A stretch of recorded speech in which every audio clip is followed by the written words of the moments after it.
Il nous connaissait, comme on est tous là. Dieu nous connaissait. Il nous avait déjà choisi. Même pas seulement dans le ministère pour finir en tant que prophète, évangéliste, docteur, apôtre. Non, mais il a un plan merveilleux pour nous. Même Jérémie aussi, il voulait faire la paix de Dieu. Jérémie avait même un fiancé. Une fiancée, pardon.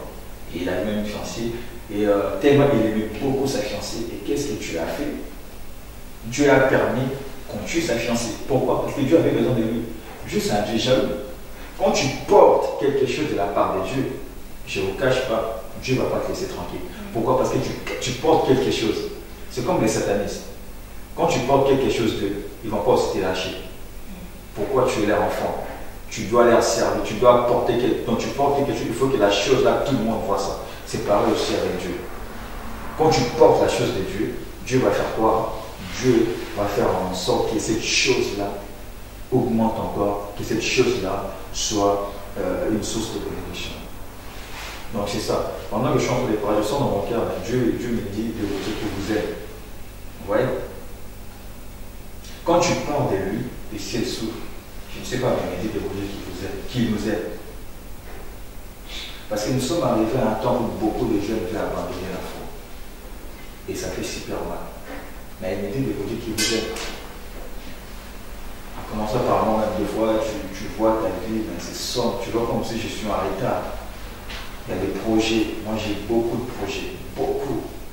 Mais je vois comme si des fois, je me dis, mais est-ce que ces projets-là vont vraiment arriver?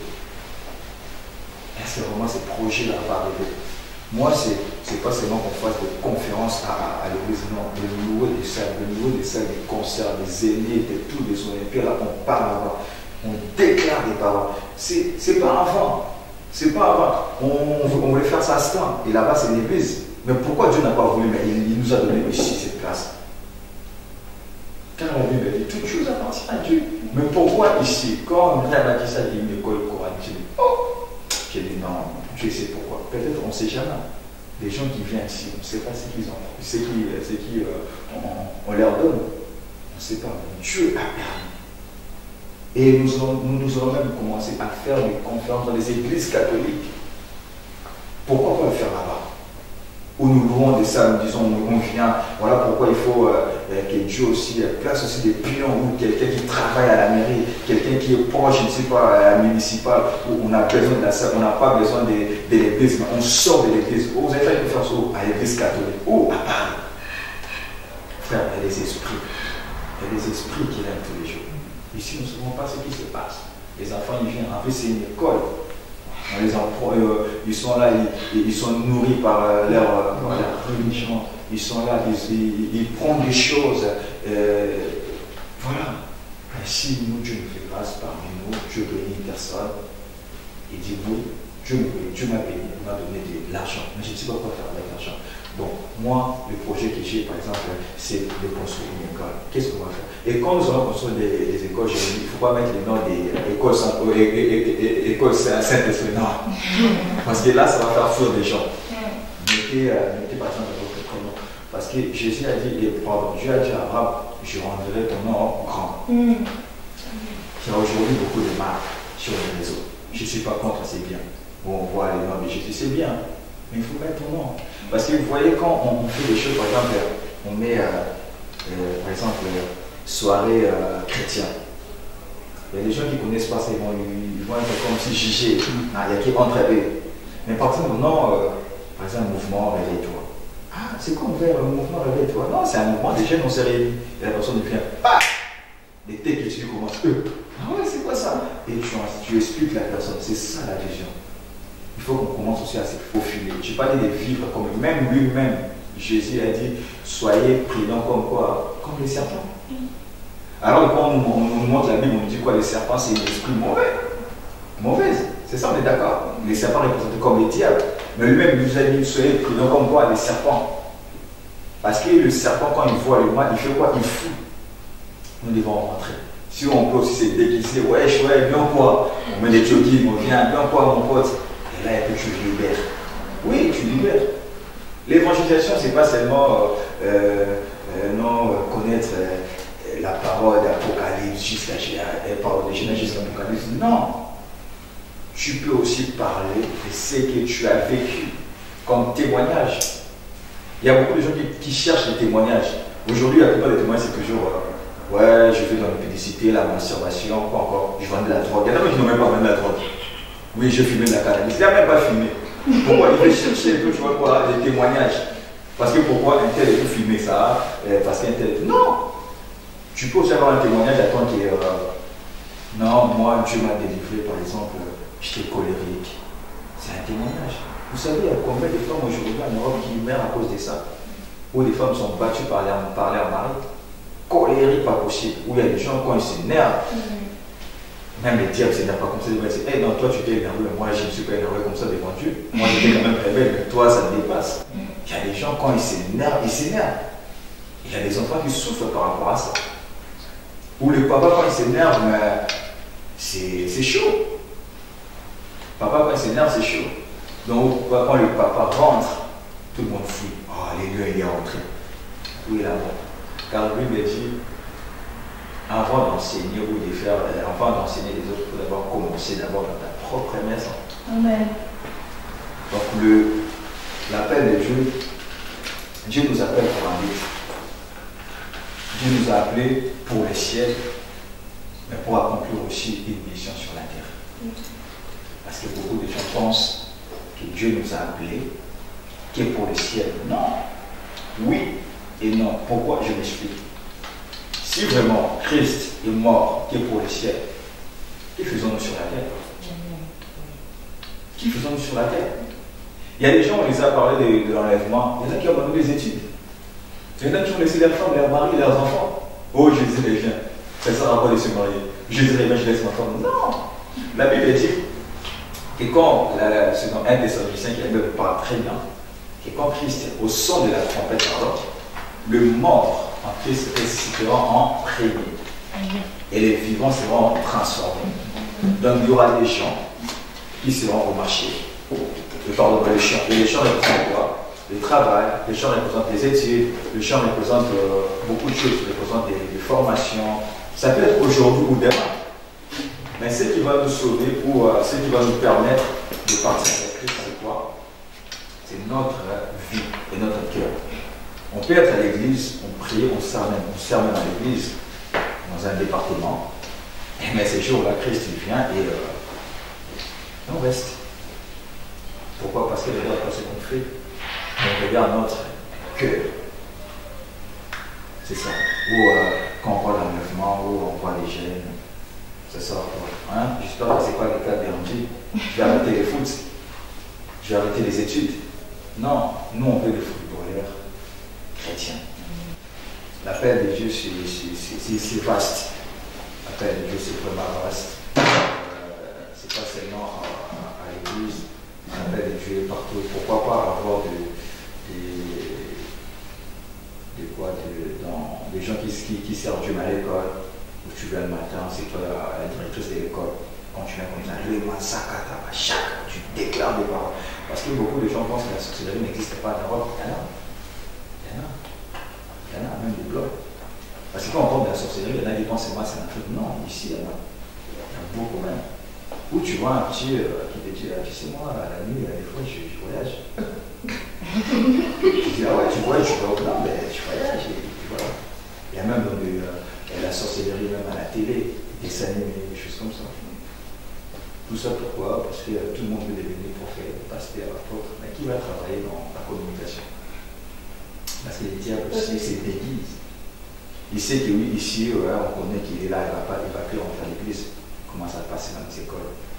Où tu vois un enfant, récemment, j'ai entendu qu'au niveau du Canada, à l'âge de 3 ans, on commence à enseigner les enfants la sexualité, où tu peux choisir maintenant ton sexe. Soit tu es une femme, soit tu es un homme. Vous voyez, comme ça, des choses comme ça. Mais toi, tu es là toujours à travailler. C'est bien. Travail, c'est bien. Mais après, tu n'as même pas le temps de parler avec tes enfants, tes sœurs, qu'est-ce que tu as appris, qu'est-ce qu'on t'a dit là-bas. Non. Il y a des parents, ils sont 3-4 tafs. Et après, 10 ans plus tard, on le retrouve avec plus tard. Il faut encore payer. C'est bien de travailler. La Bible dit celui qui ne travaille pas ne mange pas. Mais il ne faut pas que le travail devienne quelque chose final. Oui, travailler. Aujourd'hui, j'ai remarqué que l'argent n'a plus de valeur. Aujourd'hui, il y a des téléphones à 1500 euros. L'argent n'a plus de valeur. Il y a des téléphones à 1400 euros. Donc tu prends ta paie, tu achètes un téléphone. Donc ta paie, c'est un téléphone. Donc l'argent, ça, avec le temps, ça commence à disparaître petit à petit. Il y a de l'argent habituel. Ou il y a des banques qui mettent maintenant la puce, tu peux payer en distance. Vous voyez, le système déjà commence déjà à être en place. Pendant que nous, on se battre. Seigneur, je prie que je devienne un grand prophète. Seigneur, je prie que tu m'utilises puissamment. Ah, non, prie, qu'est-ce que Dieu t'a appelé à faire? Dieu m'a appelé à aider, par exemple, son peuple. Développe ça, crée une association, parle avec les gens. Parce que nous, les chrétiens, on aime beaucoup prier. Je dis, c'est bien, mais des fois, il faut parler. Il faut parler, tu pries. Tu dis, ok, je vais aller me renseigner. On fait comment? On fait comme c'est formulé le document, il faut faire ceci, et c'est ça. Et ces gens-là vont nous respecter tant que nous faisons des choses bien. Et tant qu'on est entre nous, nous pensons limiter, nos pensées sont limitées, comme le jeune Samuel au début, il ne connaissait rien. Parce que Dieu l'a appelé, mais il ne savait pas. Alors que Dieu t'a appelé, il dit à faire des études, à continuer tes études. Mais toi, tu as juste un songe, je vais arrêter mes études. Non. Dieu veut que tu continues. Il sait pourquoi. À l'université, il y a des choses même qui se passent. Il y a même des jeunes qui sont initiés aussi à la magie dans l'université. Où on te dit pour réussir, il faut entrer dans des loges. Et ces choses-là, pour que les gens viennent, il faut qu'une personne se rentre là-bas. Où sont ces jeunes-là qui vont se lever, qui vont dire oui, Seigneur, je m'engage pour toi. Malgré le haut et le bas, je vais marcher avec toi. Malgré ceci, je vais te connaître. Malgré les problèmes, je vais te connaître. Parce que la paix, c'est, comme je disais, c'est pas facile. Et si tu tombes aussi dans des familles où tu es le premier ou la première à donner ta vie à Christ. Récemment, il y a une fille, je connais, c'est une musulmane. Elle a donné sa vie à Christ. Elle est la première dans sa famille. Et son père ne voulait même pas qu'elle parte à l'église. Aujourd'hui, elle est là, elle s'est fait baptiser. Elle continue. Mais sans sa famille, c'est ça aussi la souffrance et la paix. Et la paix, c'est ça. Car Christ lui-même, il a dit, vous serez rejetés. On va vous chasser, on va vous taper. C'est ça, ces choses-là. Quand nous voulons la paix, il faut aussi prendre aussi les conséquences. Samuel aussi, à la fin, quand vous lisez sa vie, il avait peur de qui? De Saoul. Mais c'était un prophète. Quand il partait pour oindre David, et il a même menti. Il a dit, mais si je pars là-bas, si Saoul m'attend comme tuer, Dieu lui a dit, non, tu dis que tu vas aller faire une offrande dans la maison d'Isaïe qui était le père de David. Le grand prophète Élie, qui a fait tomber le feu sur la terre. Mais il avait peur d'une femme, qui Jézabel. Donc il y aura un moment, et c'est là que Dieu m'a parlé, il m'a dit, tu sais pourquoi je fais ces choses-là? Pour vous montrer que vous êtes humain. Parce qu'il y aura des moments où tu vas te lever, tu vas penser comme si tu deviens supérieur à tout le monde. Non. Frère et soeur, tu peux l'utiliser puissamment. Comme a dit Myriam, il y a encore des gens qui se cachent. La preuve, on est là avec Élie. Élie pensait qu'il était le seul. Dieu lui a dit, hé petit, calme-toi, il y a encore 7000 prophètes qui n'ont pas fléchi les genoux des grands pas. L'humilité. L'humilité. Dieu t'utilise, Dieu opère avec toi, Dieu t'a fait grâce de connaître les hommes de Dieu, ceci, avoir un agenda bloqué où tu connais, gloire à Dieu, l'humilité. Parce que la paix aussi demande beaucoup d'humilité. Car la Bible dit, il vaut mieux à la fin d'une chose que son commencement. On peut bien commencer. Du 2000 jusqu'à 2018, on est clé. 2019, tout s'écoule. Vous voyez, ces bâtiments qu'on est, pour détruire ces bâtiments, ça n'a même pas, je pense, même pas 10 ans de mettre des explosifs, ça part. Mais pour que ces bâtiments soient ces bâtiments aujourd'hui, ça a pris du temps. C'est comme ça aussi avec la paix. Tu as la paix, tu sens la paix de Dieu. Qu'est-ce que je vais faire? Ça me bouillonne. Des fois, il y a des gens, tu sens, ils veulent évangéliser, mais ils ne savent pas encore parler. Récemment, quelqu'un m'a parlé, il me disait, oui, il y avait un jeune qui a évangélisé. Voilà pourquoi on a mis aussi ces formations. La personne évangélisée, il s'est levé, comme ça dans un temps. Répondez-vous, je serai bien. Oh. Et des fois, quand j'attends ça, mais ça m'arrive aussi, je suis dans le métro, dans le train, la honte. Je fais semblant comme si je ne connais pas la personne. La honte. Je dis, mais c'est quoi ça encore?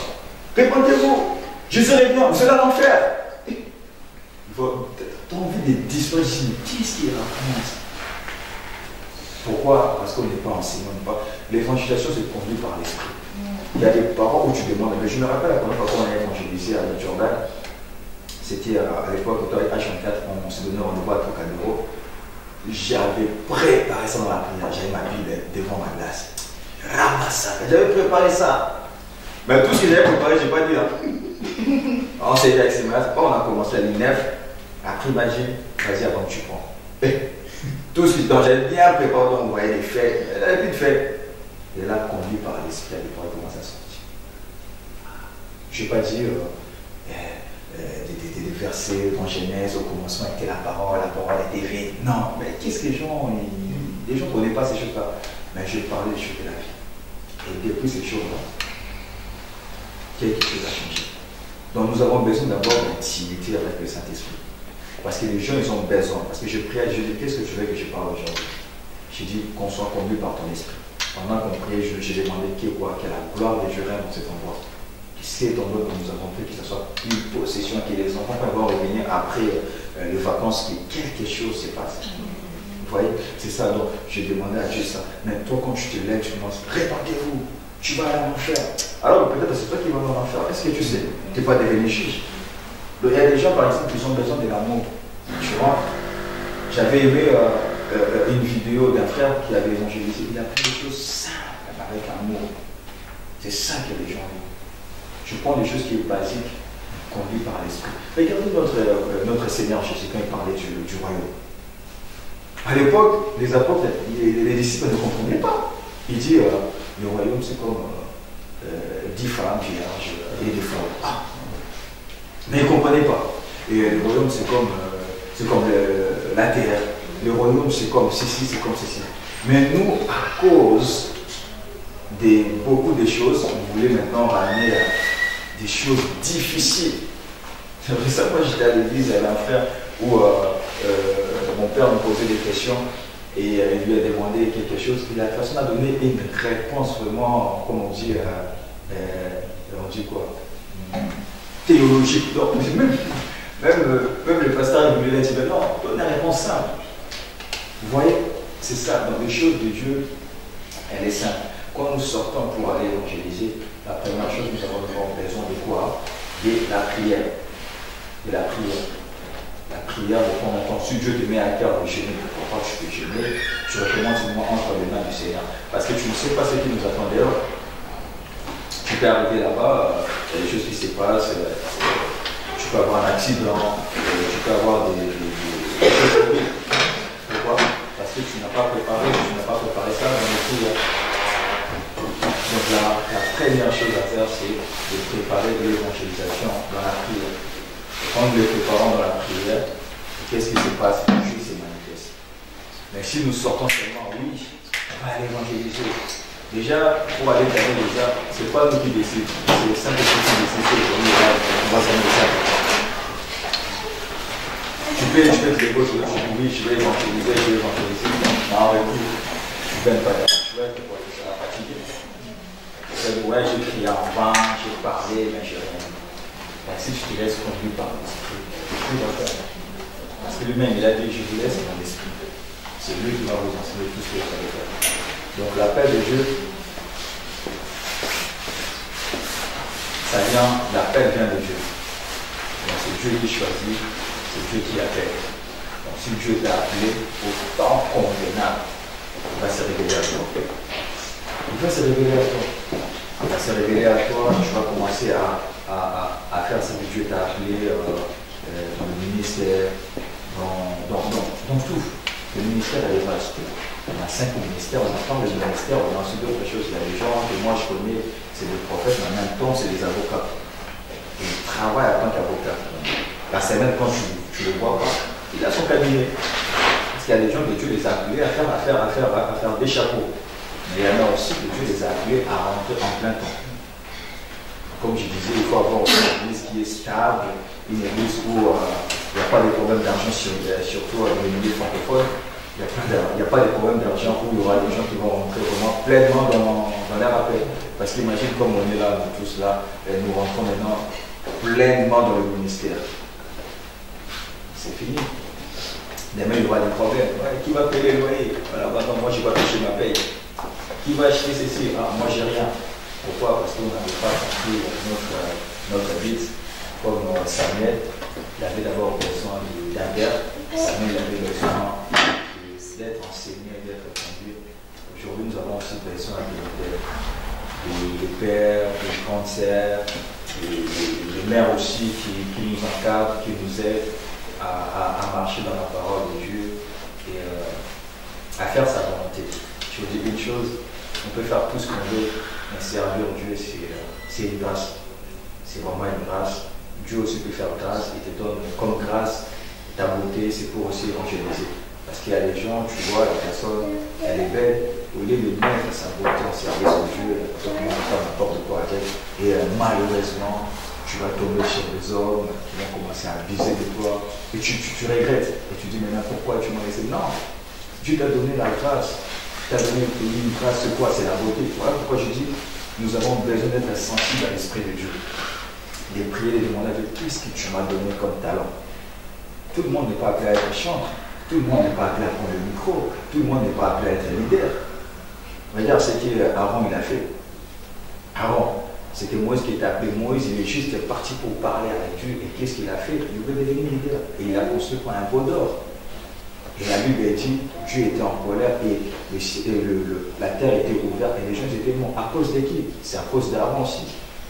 Et ensuite, quand nous lisons aussi dans Lévitique 10, la Bible nous parle des enfants d'Aaron, ils étaient morts. Pourquoi? Ils étaient frappés. Donc, le péché avait commencé ce jour-là. Et dans Lévitique 10, les enfants d'Aaron, ils ont fait rentrer des choses, qui n'étaient pas destinées à rentrer dans la présence de Dieu. Pourquoi? Parce que le Père, il avait mal commencé. Moi, je me demande toujours, quand je suis dans les églises, tu vois tous les cercles chanter. Mais on peut, vous aussi devenir des protocoles. Pourquoi nous n'avons pas beaucoup de protocoles? C'est tout le monde veut être chanteur. Pourquoi tout le monde veut être meilleur, qui chante bien? Mais quand tu regardes la vie de la personne, ça n'a rien à voir avec la parole. Oui, je prêche, oui, mais quand je regarde, Dieu ne t'appelle pas là-bas à prêcher. Donc, on est comme des Samuel, des fois on marche, on a les yeux fermés, Dieu t'appelle, Samuel, tu te lèves, tu vas aller voir ton père. Alors que Dieu t'a appelé pour rester dans sa présence, mais toi, parce que c'est la mode, je vois des filles chanter, moi aussi je vais chanter. Non.